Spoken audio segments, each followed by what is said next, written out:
Welcome back to another episode of Quick Picks with the Geek. I am your host, Bro Power the Geek.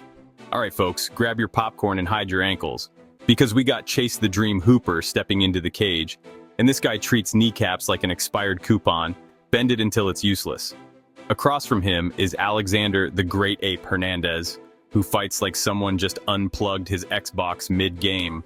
Both are dangerous, both have something to prove, and one of them is probably going to go home sore in places they didn't know could get sore.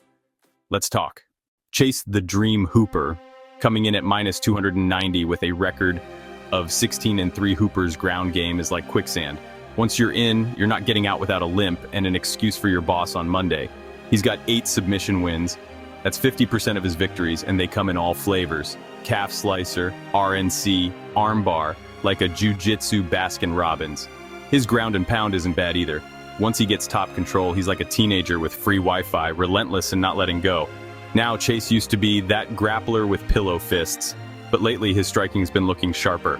He's mixing up punches and kicks to set up takedowns, and his significant strike accuracy is a clean 51%.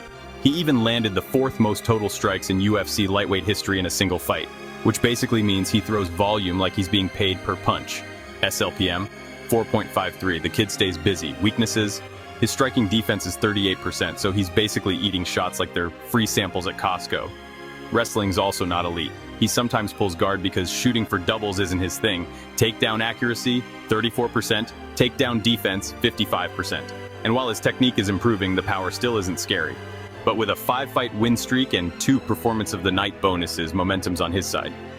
Alexander the Great Ape Hernandez, coming in at plus 240 with a record of 16-8. Now Hernandez is the kind of guy who walks in looking to end the fight before you've even sat down. 6 KO wins, a 40% striking accuracy, and the kind of pop in his punches that makes cornermen nervous. SLPM, 4.38, so he's matching Hooper's pace on the feet. He's also got a legit wrestling background from his high school, state, and national days. Takedown accuracy at 36% and a strong 71% takedown defense. 7 first-round finishes prove that if he's gonna get you, he's probably getting you early. But here's the thing. Consistency isn't his best friend. He's dropped 4 of his last 7, and when fights get ugly, he's been known to fade. He even admitted, "I'm a master of sabotage sometimes," which is refreshingly honest, but not exactly the kind of quote you want on your highlight reel. Strike defense sits at 57%, SAPM at 4.62, and his footwork, let's just say if you told him to cut the cage, he might actually look for scissors. So, who wins? If Hooper gets this fight to the mat, Hernandez might be in for a very bad time. Hooper's submission chains and ground and pound are a nightmare, and Hernandez's aggressive style could mean walking right into a trip, drag, or even a pulled guard scramble that ends with him tapping. If Hernandez keeps it standing and avoids the clinch, he's got the power to do damage. Hooper's 38% striking defense means Hernandez will have plenty of openings. The longer it stays upright, the more the fight tilts toward the Great Ape. Official pick, Chase Hooper. Submission round 2. I think Hernandez comes out hot, maybe even wins round 1, but once Hooper gets that inevitable scramble, it's over. Like I said, hide your ankles. If you enjoyed this, go ahead and smash that like button.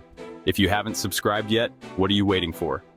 Hit that subscribe button and turn on notifications so you don't miss a beat when the next video drops. And don't be shy. Leave a comment below and let me know who you got winning this fight. Let's see who really has the crystal ball around here. Until next time.